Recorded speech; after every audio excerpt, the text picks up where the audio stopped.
The sun begins to set, dyeing the sky red in Marikil National Park, South Africa.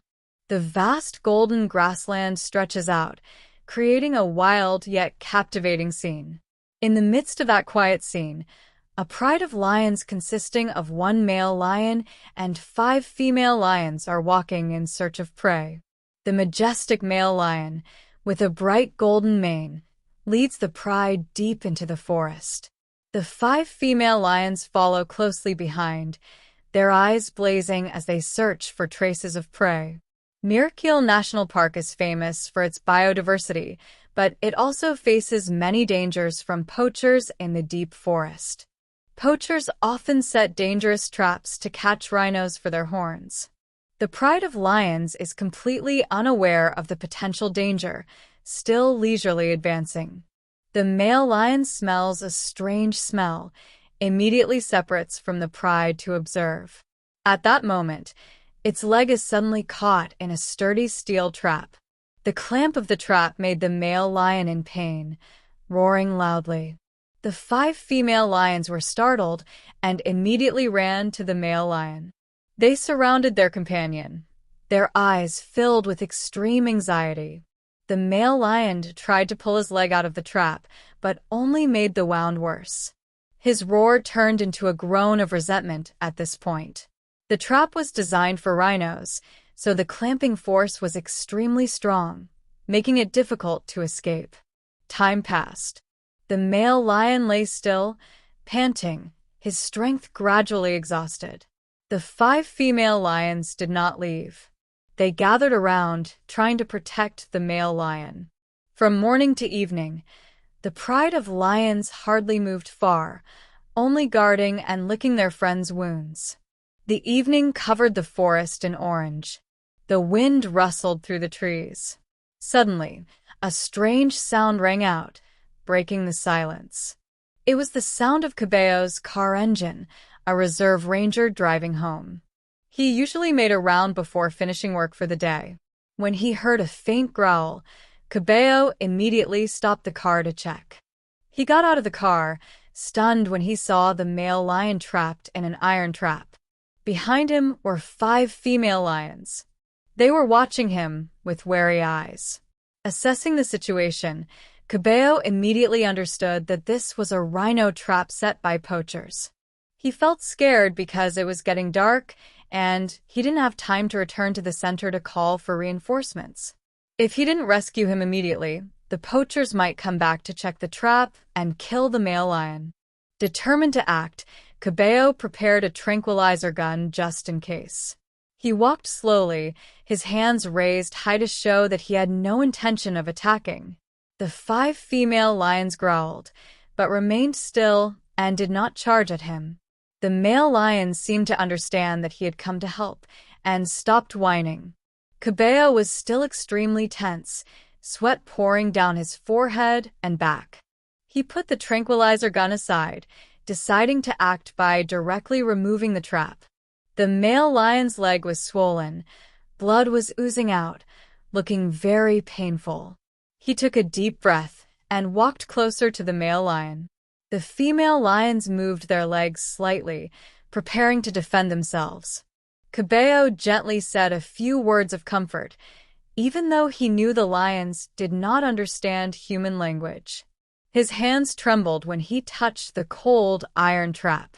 The trap was firmly attached to the lion's leg, the chain wrapped around it. He tried his best to pry open the hard steel joints, putting all his strength into his arms. Time seemed to stop. Every passing moment was precious to the lion. The male lion occasionally hissed in pain, but still tried to endure.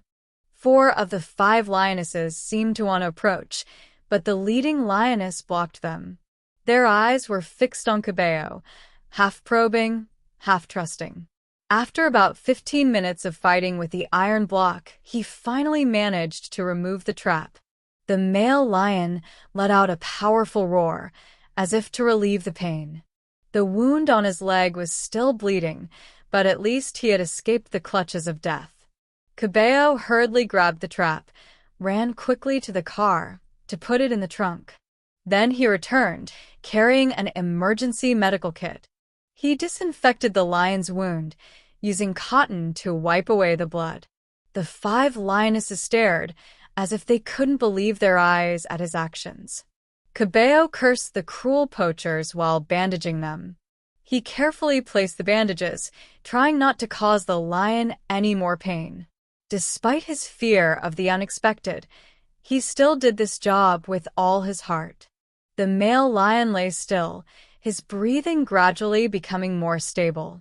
Cabello decided to inject it with a mild stimulant to help it recover quickly. The needle lightly touched the skin. The male lion was startled, but did not react violently.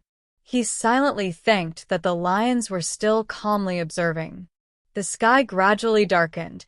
The cold wind blew through the forest, making him even more hurried. After the injection, he packed up his tools and returned to the car. The adrenaline in his body had not yet dissipated. His heart was pounding with excitement. He looked back at the male lion. It was still lying there, its leg carefully bandaged. About 10 minutes passed. The medicine began to take effect. The male lion moved slightly, then slowly lifted itself up. It walked unsteadily, trying to adapt to the newly bandaged wound. The 5 female lions immediately approached, surrounding the male lion. The entire pride seemed to breathe a sigh of relief when they saw their friend could walk again. Cabello stood at a distance, carefully observing to make sure everything was okay. The male lion turned his head, looking at him with a strangely calm gaze. At that moment, he felt an invisible bond between him and the beast. Although it was only a few short seconds, it was enough to warm his heart. Cabello nodded to say goodbye to the lions, gently retreating. The sound of the car engine starting up broke the silence. He drove away from the area, not forgetting to look back at the lions one more time. The whole pride stood still, watching the car until it disappeared. The sunset gradually faded, and the Marikil forest was plunged into a quiet night. From that day on, the memory of rescuing the lions was always imprinted in Cabello's heart. Every afternoon, on his way back from patrol, he passed by the place from the day before. He often stopped for a moment, listening to the rustling wind and the sounds of nature. Suddenly, one day, he caught a glimpse of a male lion from afar. It did not approach too closely, but it was clearly watching the car. The 4 female lions also hid behind the bushes, alert but not attacking. Cabello smiled. He realized that it was the male lion that had been escorting him the other day. The next day, the same situation happened again. The male lion followed the car for about 5 kilometers and then stopped. As a sign of peace, it quietly observed and then hid among the dense bushes. Cabello believed that this was the lion's way of expressing gratitude. Gradually, he considered it a special habit, helping him feel more deeply his love for nature. And so, every day, Cabello felt happy to see the lion's trusting eyes, proving the magical bond between humans and animals. Dear friend, thank you for taking the time to follow the story. Don't forget to like and subscribe to the channel to support us.